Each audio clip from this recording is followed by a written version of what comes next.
A familiar face in Coral Gables is leading an effort to help those in need. You might have seen Pastor Roberto Perez hosting service at Coral Gables United Methodist Church. Perez has been an associate pastor at the City Beautiful Church for several years. Well, it's a very friendly, warm church, very open to missions, and since that's one of my goals in life, missions, you know. But aside from addressing the faithful at service, Perez has been instrumental in changing the lives of many who live in poor conditions through education. The old saying that if you give me a fish, I'll eat one day, but if you teach me how to fish, I will eat the rest of my life. Perez is president of the nonprofit Alpha Lit International. The organization has helped millions of people learn to read and write in Latin America and parts of Africa. When I see life change and giving them hope, that's what I like the most about the program. It's something that goes with them eternally. Perez started assisting those in need after serving time in Vietnam in the 60s, which he says was a long process. He later joined the ministry and was later introduced to Alpha Lit. The nonprofit started in Costa Rica in 1961 by a missionary and 2 educators. Well, in 1968, the founders invited me. I was in college to go to the Dominican Republic and take some training. So out of that training, I felt that there was a way to help the poor, especially when in this world there's about 800 million people still who cannot read or write. 40 years later, Perez and the organization have enhanced the lives of many. In my own experience, in 1968, I taught this young man who could hardly read and write, and now he's a writer, he's a leader in the Dominican Republic, he's a counselor to presidents.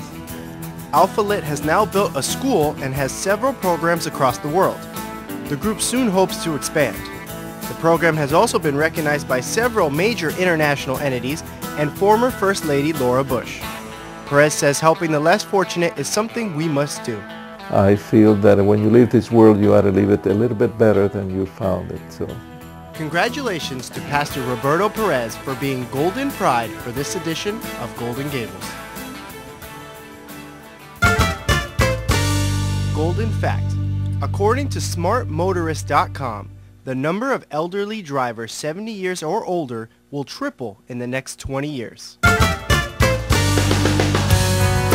Can you see how many fingers? Okay, a little bit lower, How about that? Okay, good. Older adult drivers recently took advantage of the Car Fit program at the University of Miami. It's a program that takes a look at how seniors are positioned in the vehicle. So we're looking at comfort and safety. For example, am I sitting far enough back from the steering wheel so if the airbag deploys, I'm not going to be injured by it, and by that I mean about 10 inches back from the steering wheel. The national program is designed to give a quick, comprehensive check on how well drivers over 60 and their vehicle work together.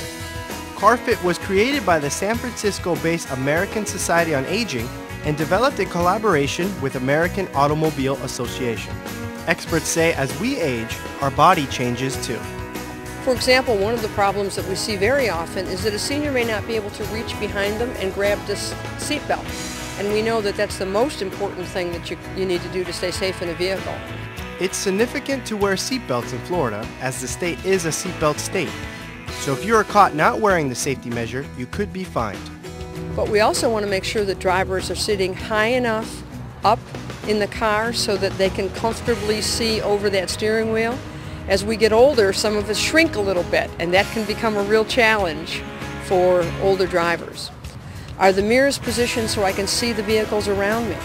We see a lot of problems with that. Volunteers completed a 12-point checklist with each driver. The exam includes correcting the driver's seat and making sure the driver can see using the rearview mirrors.